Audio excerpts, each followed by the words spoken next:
Hello everyone, आज हम पढ़ेंगे एनाटॉमी ऑफ आईबॉल। तो सबसे पहले आईबॉल का जो शेप होता है वो होता है ऑब्लिक स्फेरॉइड, मतलब कि जो अर्थ का शेप होता है वैसा ही होता है आईबॉल का shape. Next are the poles of the eyeball. तो सबसे पहले आईबॉल के दो पोल्स होते हैं, anterior pole and posterior pole. Next dimensions. तो जो एंटीरियर पोल और पोस्टीरियर पोल के बीच का डिस्टेंस होता है, it is antero posterior diameter and which is 24 millimetre. Next is vertical diameter, जो कि होता है 23 मिलीमीटर्स, एंड जो वॉल्यूम होता है वो होता है 6.5 ml and weight of eyeball is 7 grams. अभी नेक्स्ट हम पढ़ेंगे वो है कोट्स ऑफ द आईबॉल। तो सबसे पहले तो आईबॉल के 3 कोट्स होते हैं। फर्स्ट वन जो आउटर कोट होता है वो बनता है कॉर्निया और स्क्लेरा से। अभी जब हम इस सर्कल को 6 पार्ट्स में डिवाइड करें तो जो एंटीरियर 1/6 पार्ट है वो कॉर्निया से बनता है और पोस्टीरियर 5/6 पार्ट है वो स्क्लेरा से बनता है। तो ये हो गया सबसे बाहर वाला आउटर वेस्क्यूलर ट्यूनिक। सेकेंड है मिडल ट्यूनिक, जो कि यूवियल टिश्यूज से बनता है, जिसमें होते हैं आइरिस, सिलियरी बॉडी और choroid. And third inner most tunic, जो कि रेटाइना से बनता है, नर्वस ट्यूनिक। अभी नेक्स्ट है वो है segments and chambers of the eyeball. अभी जो सेगमेंट है उसको कैसे डिवाइड करेंगे, तो लेंस है उसके आगे वाला एंटीरियर सेगमेंट, लेंस के पीछे वाला पोस्टीरियर सेगमेंट। तो अब एंटीरियर सेगमेंट वो फर्दर डिवाइड होता है एंटीरियर चैम्बर और पोस्टीरियर चैम्बर। उससे पहले एंटीरियर सेगमेंट और पोस्टीरियर सेगमेंट पे कौन सा फ्लूइड फील्ड होता है, तो अब ए पहले आता है और वी बाद में आता है अल्फाबेट्स में, ठीक है। तो ए से हो गया एक्वस ह्यूमर। तो जो एंटीरियर सेगमेंट है वो एक्वस ह्यूमर से बना होगा, फिलअप होगा, और पोस्टीरियर सेगमेंट में फिलअप होगा विट्रस ह्यूमर, ठीक है। अभी एंटीरियर सेगमेंट फर्दर डिवाइडेड है एंटीरियर चैम्बर और पोस्टीरियर चैम्बर में। तो वो कैसे डिवाइड हुआ, ये है आइरिस। तो अब आइरिस की एंटीरियर सरफेस और कॉर्निया के बीच में जो होगा वो होगा एंटीरियर चैम्बर, जिसमें कि एक्वस ह्यूमर फील्ड होगा और उसका वॉल्यूम होगा 0.25 ml। अभी जो पोस्टीरियर चैम्बर है वो होगा आइरिस की पोस्टीरियर सरफेस और लेंस के बीच में, उसमें 0.06 ml होगा एक्वस ह्यूमर। अभी नेक्स्ट हम मूव करेंगे आउटर मोस्ट ट्यूनिक, जो कि कॉर्निया और स्क्लेरा से कंपोज्ड है, उसकी तरफ।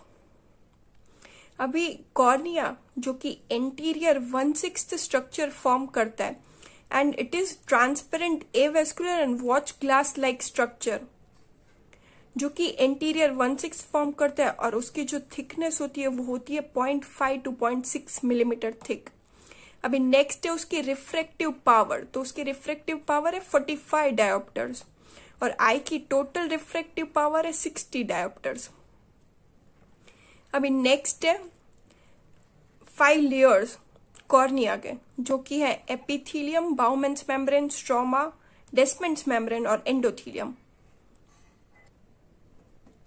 अभी जो सबसे पहली लेयर है वो है एपिथेलियम। तो इसकी 5 से 6 लेयर्स होती है और ये स्ट्रेटिफाइड स्क्वेमोस टाइप एपिथेलियल।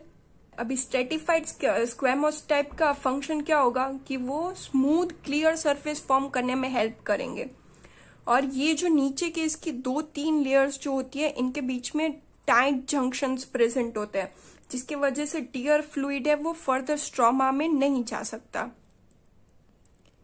नेक्स्ट जो सेकेंड लेयर है वो है बाउमेंस मेम्ब्रेन।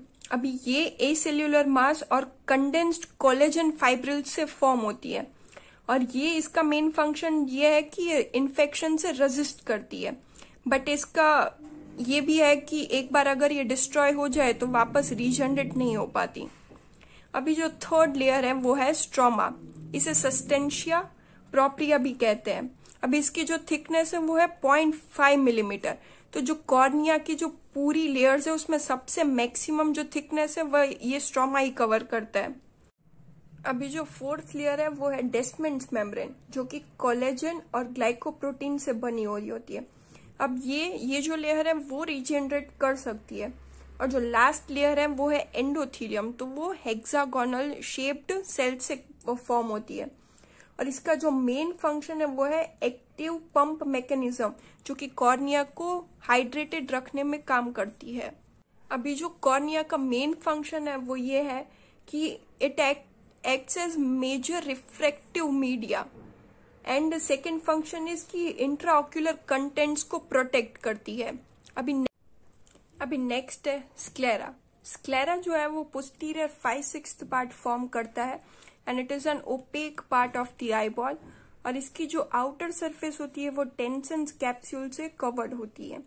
अभी अगर माइक्रोस्कोपिक स्ट्रक्चर्स देखें स्क्लेरा के तो वो 3 स्ट्रक्चर से बना हुआ होता है।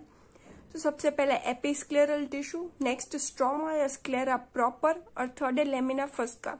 तो अब जो सबसे पहली लेयर है एपिस्क्लेरल टिश्यू, वो थिन डेंस वेस्कुलराइज्ड लेयर है जो कि कनेक्टिव टिश्यूज से बनी हुई होती है। इसमें फाइब्रोब्लास्ट, मैक्रोफेजिस, लिम्फोसाइट्स प्रेजेंट होते हैं। सेकेंड स्क्लेरा प्रॉपर, जो कि एवेस्कुलर स्ट्रक्चर है और डेंस कोलेजन फाइबर्स से वो बनी हुई होती है, और जो कोलेजन टिश्यूज के जो बैंड्स होते हैं वो एक दूसरे को कवर करते रहते हैं। अभी जो थर्ड लेयर है वो है लेमिना फस्का। तो वो इनर मोस्ट लेयर है और वो ब्राउनिश कलर की होती है।